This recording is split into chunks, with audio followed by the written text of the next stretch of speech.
บายดีตอนแรงเด้อหลังจากที่ฝนตกได้หลายมื้อมานี่ฝนก็เซาเลยเนาะมื้อนี้ก็ได้มีโอกาสได้มาฮอดถึงข้างงัวนี้มาฮอดมันก็พากันอยู่เฮือนโฮมเป็นตุ้มเลยได้เอาน้ำเกลือให้พวกมันกินเด้อเพราะมันก็พากันญาติกันกินน้ำเกลือเฮ็ดอีกวิธีหนึ่งแบบเอาน้ำเกลือใส่ในตู้แล้วก็ซีแล้วมันก็มาเลียกินเป็นตาแซ่บดิก็บ่ฮู้ว่าเป็นหยังว่าคือมากินเกลือมันก็สิคือคนเฮามากินข้าวแล้ววะอันนี้มันภาพบรรยากาศอยู่ถึงภูเด้อ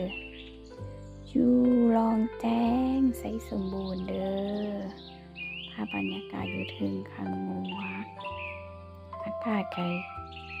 ดีเด้ออยู่ถึงนี่นะก็สิได้ให้มันกินน้ำเกลือแบบนี้เดี๋ยวก็สิพาย่างไปเบิ่งงัวโตหากก็เกิดใหม่อันนี้เป็นงัวน้อยหากก็เกิดได้บ่โดนส่วนอันนี้แม่2แม่ลูกหากก็เกิดใหม่เด้อลูกมันก็ยังบ่แข็งแรงปานใด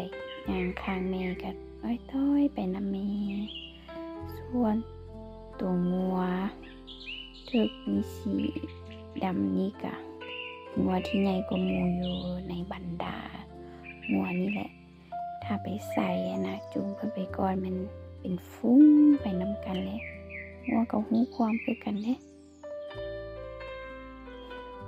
สิได้ถ่ายบรรยากาศคร่าวๆอยู่ถึงนี้ให้เบิ่งเด้อ